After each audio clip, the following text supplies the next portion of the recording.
Good morning. It's Friday and we made it through another week. This one's been a hard week for me. I have really been under the weather. I've missed working out every day. I've managed to stay on plan as far as nutritionally, pretty much because that's just a lifestyle for me now. But I am missing my workouts and I am feeling a little umbrella of guilt this week.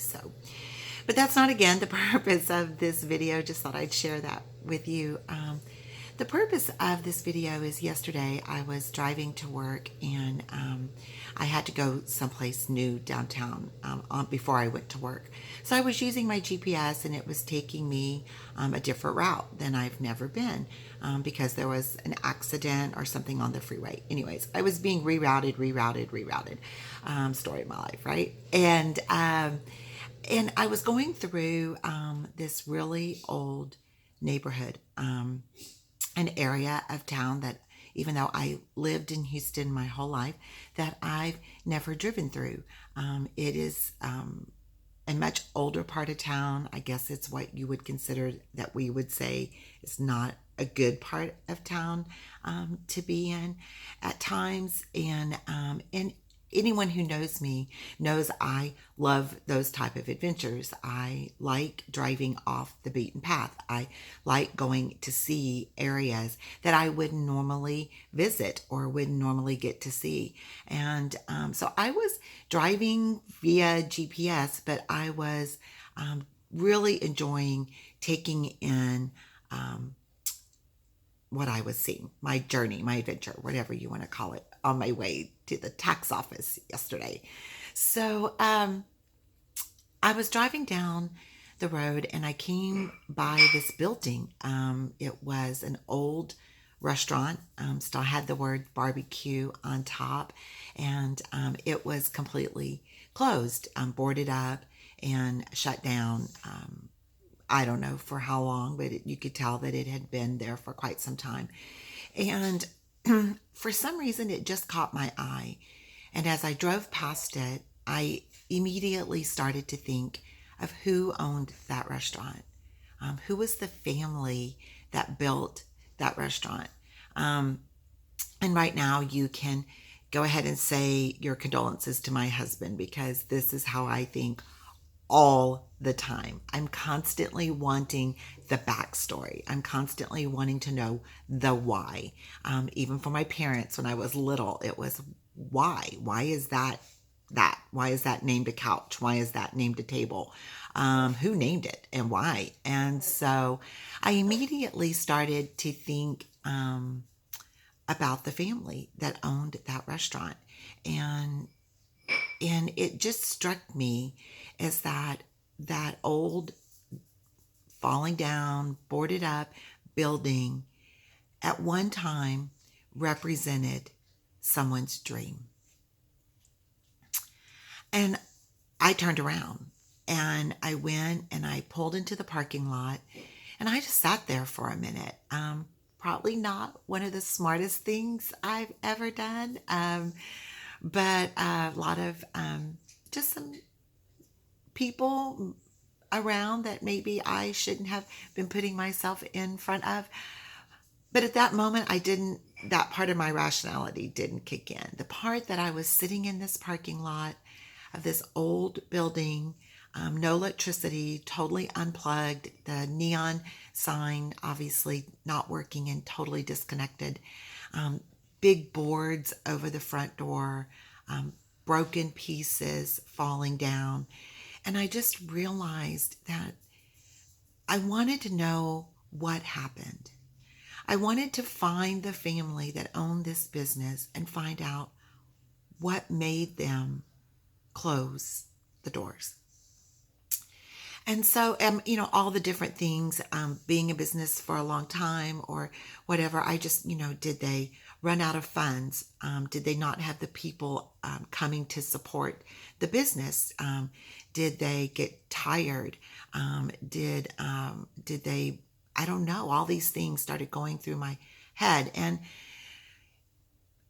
I sat there in the parking lot and just kind of looked at this building. I realized that that building too represented at one time my dream to be well, my dream to feel better, my dream to to be thin or to lose weight. And I hate to use the word thin because my dream is not, my desire is not to be thin or skinny. My dream is just to feel good in my own skin. So I just want to say that. But so if you watch me on Facebook or Instagram, then you know yesterday I reached my 80-pound goal, which was huge for me.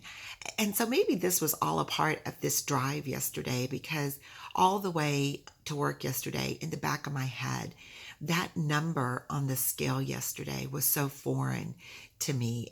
It seemed so it just wasn't real. Like I never dreamed that I would reach this number this year. And seeing it just kind of left me at not really sure how I felt about that. And so as I was sitting in this parking lot yesterday looking at this building, I realized and wondered how many of my friends or people that are watching my YouTube or Facebook page, that this is your dream too.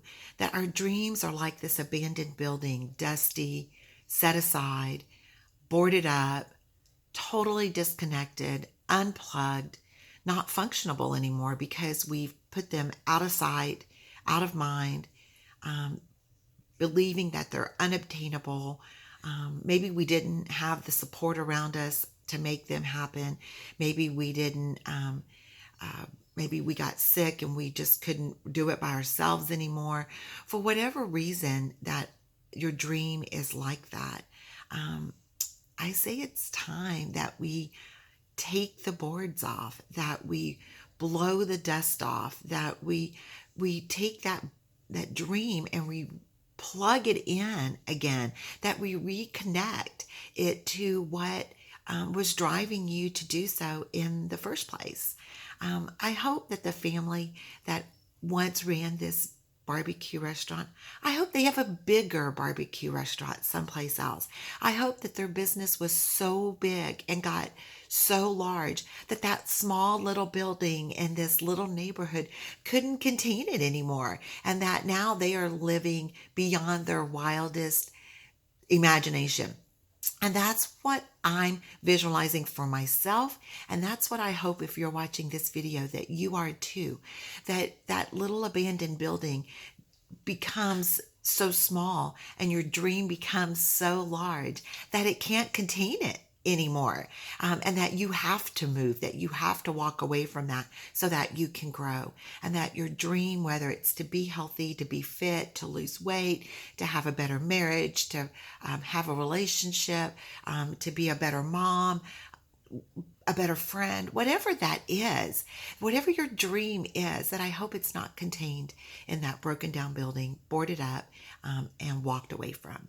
And I hope that it grows to be so big that you have to move it to a new building. And that's where I'm at. I'm realizing that I have to really push hard for the next 3 months, 4 months, to reach my goal by the end of this year. And there's a fear in me that I may not do it. There's going to be a lot of obstacles coming my way as the end of the year, as we know, Halloween, Thanksgiving, Christmas. I'm going on a vacation with some girlfriends. And so there's a lot of obstacles coming my way that, I began to think yesterday, maybe I'm just good where I'm at. Maybe this is it. Maybe I've reached my goal. And I think that's just the fear in me, because I don't want to say that I didn't do it, that I failed. And by no means have I failed. 80 pounds in a year is not failure. But for me, 100 pounds is my goal, and I'm going to reach it. And maybe not by December, but I'm not even going to speak those words into existence, because I will, because my dream is going to be bigger than that broken down barbecue restaurant. And yes, I finally did drive my car and make it to the tax office, and was late. But it was weird how that how that happened. I just came across it, and it was just a sign to me about seeing something boarded up and closed and abandoned. And I think I felt that way at the end of last year and seeing my pictures from New Year's Day this year, that I had let that dream go. Anyways, guys, it's Friday. We've made it through an entire week. I hope that you've been stronger this week than I've been. I hope that the weekend is full of great things for you. It's going into a holiday weekend. So again, lots of things that could go on there. There's my dogs, and probably my husband's coming home. So say hi to Abby if you could hear her barking. And have a great holiday 3-day weekend. Stay strong. Remember your goals. And if you cheat a little bit, just get right back on track. And I will see you on Monday. Have a great one. Bye.